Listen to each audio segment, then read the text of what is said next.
하나님께서 오늘 우리에게 주신 말씀은 열왕기상 6장 11절부터 13절까지의 말씀입니다. 구약성경 519면에 있는 열왕기상 6장 11절부터 13절까지의 말씀을 저와 여러분이 합독하겠습니다.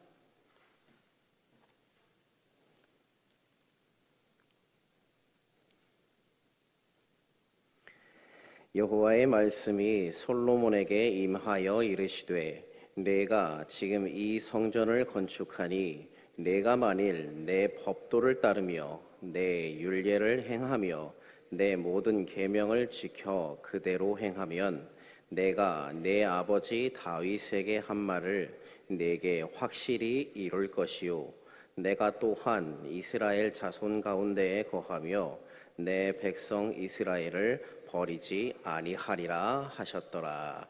아멘. 할렐루야. 복된 수요 예배에 나오신 여러분을 예수님의 이름으로 환영하고 축복합니다. 여러분 설날 잘 보내셨습니까? 예. 많은 사람들이 고향을 찾아서 부모님과 또 친척들을 뵙고 좋은 시간을 가지는 것이 이 설 명절이지만 우리의 삶은 항상 주님 앞에 설날을 위해 나아가야 할 줄 믿습니다. 네. 오늘은 여러분과 열왕기에 기록된 왕들의 이야기를 살펴보는 8번째 시간입니다. 오늘 말씀을 통해 하나님의 살아계심과 또 말씀을 깨닫는 지혜와 말씀대로 살아가는 결단이 있게 되기를 예수 그리스도의 이름으로 간절히 축복합니다. 여러분 사람은 참 희한합니다. 어떤 점이 희한한가? 자기에게 해준 좋은 이야기는 금방 잊어버리고 아주 자기에게 해준 이야기 중에 기분이 나쁘고 굉장히 상처가 되고 마음이 아픔이 되는 그런 이야기들은 잘도 기억합니다. 좋은 경험, 아름다웠던 경험, 행복했던 경험을 한번 떠올려 보십시오 할 때는 조금의 시간이 필요하지만 그에 반해 상처가 되었던 경험, 아픈 경험, 그리고 힘들었던 경험을 한번 떠올려 보세요 하면은 금방 떠올릴 수 있는 것이 인간들의 습성입니다. 즉 좋은 일보다 나쁜 일이 더 기억에 남는다라는 사실인데요. 한 연구에 따르면 왜 사람이 이럴까? 왜 사람은 좋은 것을 더 좋아하면서도 좋은 말 듣기를 좋아하면서도 이상하게 그것은 쉽게 잘 잊어버리고 좋은 나쁜 말, 상처가 되는 말, 아픈 말들은 오히려 더 잘 기억을 할까? 그래서 이것을 연구한 사람이 있었습니다. 그래서 그 연구에 따르면 이 사람이 공포를 느끼게 되면 또 충격을 느끼게 되면 또 상처를 받게 되면 그때 느끼는 그 감정 본능이요 생존 본능에 의해서 장기 기억이 된다고 합니다. 그래서 그것과 비슷한 상황에 노출될 때마다 이 뇌 속에 헤마 뉴런이라는 것이 있는데요. 그것에 의해서 그 기억력이 더욱더 강해진다라고 해요. 그래서 사람이 무서운 환경에 노출이 되면 뇌 속의 장기 기억을 저장하는 부위인 편도체, 뇌 속에 단기 기억을 저장하는 부분이 있고 또 장기 기억을 저장하는 부분이 있는데 이 장기 기억을 저장하는 부분을 편도체라고 하는데 그 편도체에 그 기억을 전달하는 물질이 바로 헤마 뉴런이라는 것이 있는데 그 뉴런이 바로 그 정보를 편도체에 전달한다는 거죠. 그래서 충격적인 사건이나 아픔이나 상처나 이런 것들을 장기적인 기억 저장소에 저장을 하기 때문에 사람들은 아픔이 되고 상처가 되는 그런 말들을 잘 기억한다라는 것입니다. 자, 그래서일까요? 우리는 참 안 좋은 이야기를, 좋은 이야기를 잘 기억을 하지 못합니다. 나에게 악담을 하고 저주의 말을 한 것은 너무나 잘 기억을 해요. 저 또한 마찬가지입니다. 제가 기억력이 그렇게 좋은 사람은 아닌데 저를 향해서 비난과 비방과 욕설을 했던 그 사람의 말투, 표정, 그날의 온도, 냄새 모든 것이 생생하게 기억이 나요. 그게 한 20년도 더 된 일인데도 말이죠. 이렇게 사람은 자기에게 안 좋게 일어난 일에 대해서는 머리에 각인을 합니다. 절대 잊어버리지 않아요. 그래서 어떤 사람은 그 사람이 잘 되기 위해서는 당장엔 상처가 될지 몰라도 그 사람에게 때로는 악담도 해야 된다라고 그렇게까지 말하는 사람도 있죠. 자, 그런데 여러분, 우리 하나님 아버지는요, 우리에게 세상이 결코 주지 않는, 사람은 결코 주지 않는 위로와 격려와 축복의 말씀을 늘 우리에게 하시는 분인 줄 믿으시기 바랍니다. 나에게 사랑을 말씀하시고, 나에게 복을 말씀하시고, 나에게 늘 격려의 말씀을 해주시는 사랑의 아버지세요. 그래서 그분이 있기 때문에 이 험난하고 거친 세상에서 우리가 위로를 얻고 힘을 얻고 세상을 나아갈 용기를 얻게 되는 거죠. 자, 하나님께 복의 메시지를 여러 번 들은 사람이 있습니다. 그 사람이 바로 솔로몬입니다. 오늘 말씀은 하나님께서 솔로몬에게 하신 복의 메시지 중 하나입니다. 이 복의 메시지가 솔로몬에게 하나님께서 하신 말씀이지만 그 말씀을 나에게 받아들일 때 그 복이 나에게 동일하게 일어나게 될 줄 믿습니다. 네, 하나님께서 솔로몬은 하나님께 복의 여러 번의 메시지를 받았습니다. 제일 먼저 자신의 어머니 밧세바를 통하여서 자신이 아버지 다윗의 뒤를 이어서 왕이 될 것이라는 약속의 메시지를 받았죠. 그리고 꿈에 나타난 하나님으로부터 지혜롭고 총명한 마음을 주겠다라는 그런 메시지를 받았습니다. 그리고 시간이 좀 지나고 나서 그가 하나님께서 말씀하신 대로 성전을 다 건축한 이후에 하나님께서 나타나셔서 솔로몬에게 복의 메시지를 말씀하셨고, 또 시간이 지나서 왕궁을 건축한 이후에 다시 나타나셔서 그에게 복의 메시지를 말씀하셨어요. 자, 그 중에서 오늘 본문은 여호와의 성전을 건축한 후에 하나님께서 솔로몬에게 나타나셔서 하신 말씀입니다. 이 말씀은 조건과 약속이라는 구조를 가지고 있습니다. 그 조건은 이렇습니다. 12절 중간 부분까지입니다. 내가 지금 이 성전을 건축하니 내가 만일 내 법도를 따르며 내 율례를 행하며 내 모든 계명을 그대로 지켜 행하면, 하나님께서 솔로몬에게 나타나셔서 하신 조건은 세 가지 조건이 있습니다. 그것은 바로 첫 번째는 법도를 따르라, 둘째는 율례를 행하라, 셋째는 계명을 지키라 라고 말씀하셨어요. 우리가 성경을 보다 보면 이 단어들이 자주 등장하는 것을 볼 수 있습니다. 율례, 계명, 법도, 율법. 이 단어들이 다 뜻이 다른 단어들일까요? 아니면 이음동의어일까요? 먼저 이 단어들의 사전적인 의미를 보면 이런 뜻을 가지고 있습니다. 먼저 호크 혹은 후크라고 말하는 이 율례는요, 사회적으로 또 제도적으로 제도적으로 만들어진 규범을 말해요. 그래서 전통과 관행이 제도화된 것을 보고 바로 율례라고 합니다. 그리고 두 번째로 미시파트라고 하는 이 법도는 법률적인 규범인 것이죠. 그래서 법정에서의 판결한 그 기준이 됩니다. 세 번째, 미츠바라고 하는 계명은 지도자나 권위자에 의한 법령 혹은 명령을 의미하고요. 마지막으로 토라라고 하는 이 율법은 앞에서 나왔던 이 세 가지 모든 것들을 다 모든 이 법령과 가르침, 교훈을 총괄하는 단어입니다. 여러분 구분이 되십니까? 굉장히 헷갈리시죠? 이 단어들에 대해서 학자들이 많은 연구가 있었는데 결론은 다 동일한 비슷한 의미의 단어다라는 거예요.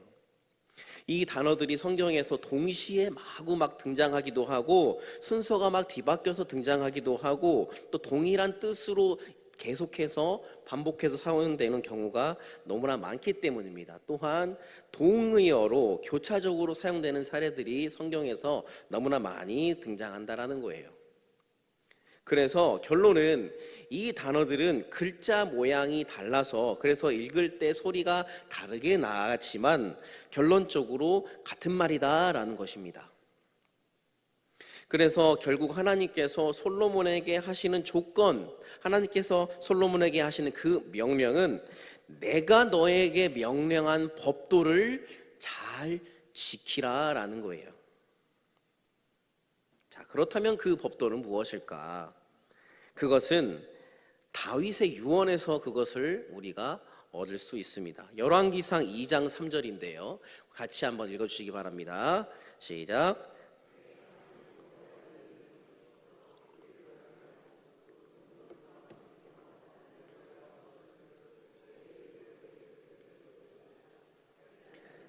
내가 무엇을 하든지 어디로 가든지 형통할지라. 아멘. 모세의 율법 즉 토라를 그대로 지켜 행하라. 하나님께서 모세에게 명령하신 그 내용들, 이스라엘 백성들을 가나안 땅으로 인도하시면서 그들에게 하신 명령들, 그들을 살리는 명령, 그들을 이끄는 명령, 그들이 살아갈 유일한 방법인 그 명령을 지켜 행하라 라고 말씀하고 계시는 거예요. 사랑하는 여러분, 우리는 하나님의 명령을 지켜 행해야 하는 자들인 줄 믿습니다. 하나님은 우리가 그분의 명령에 따르는지, 그분의 말씀을 잘 지키는지 지키지 않는지, 순종하는지 순종하지 않는지 지켜보시는 분이에요. 부모가 자녀를 보면서 부모의 말을 듣지 않는지 잘 듣는지 지켜보고 있죠. 순종하지 않는 자녀는 부모의 근심거리가 됩니다.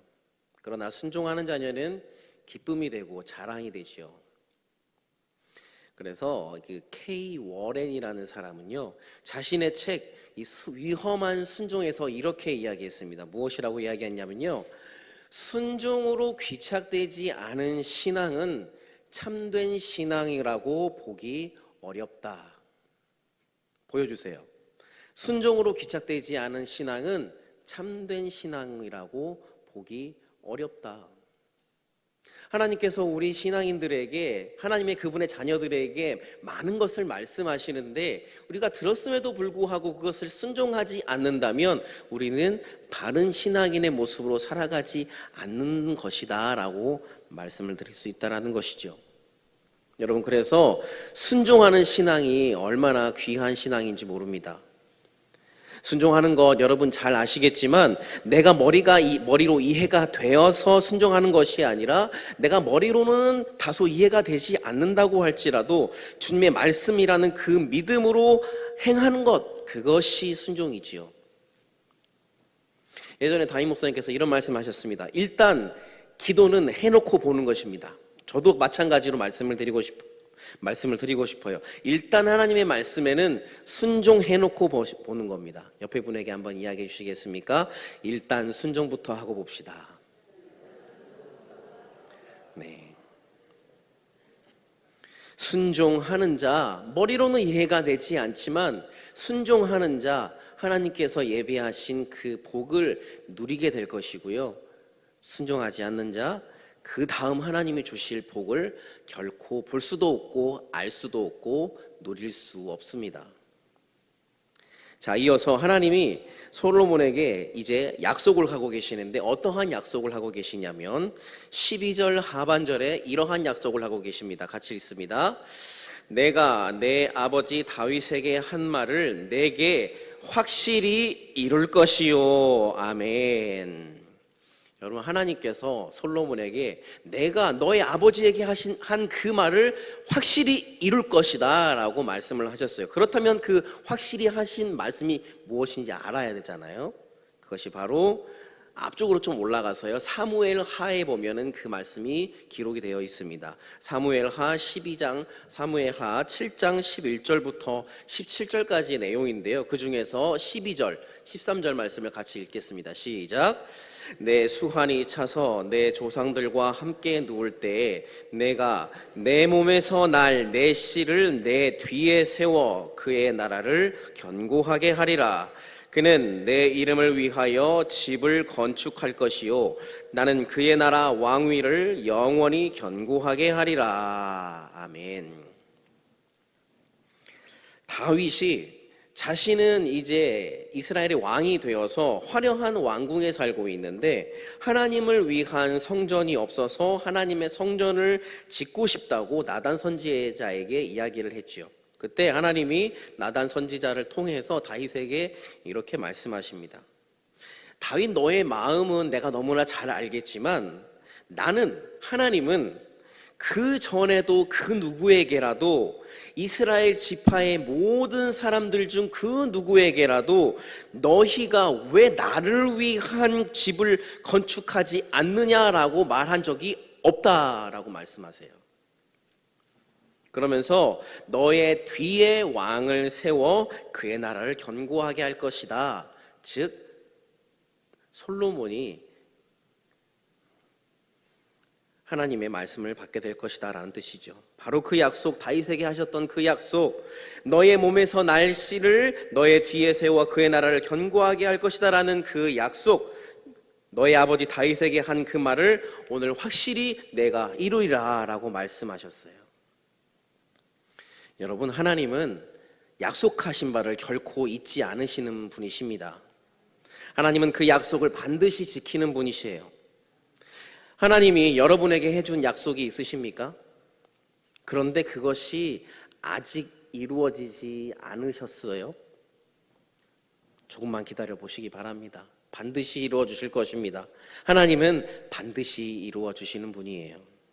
결코 의심하지 마십시오. 기도의 때가 늦게 이루어진다고 해서 하나님을 의심하고 원망하는 안타까운 그런 사람들이 때론 있습니다. 그것이 내가 생각하는 때에 이루어져야 한다라는 그런 법이 없어요. 하나님께는 하나님의 때 카이로스가 있는 법입니다. 그러니 우리는 순종하는 마음으로 기다려야 하는 것이죠. 자, 그런데도 우리는 참 마음이 조급하지요. 빨리 이루어지면 참 좋겠습니다. 아침에 어린이집을 등원하는 아침에 아이에게 오늘 오후에 하원하고 나서 아빠랑 풍선놀이 하자라고 이렇게 말 한마디 하면요, 아이가 그것을 머리에 저장을 하나 봐요.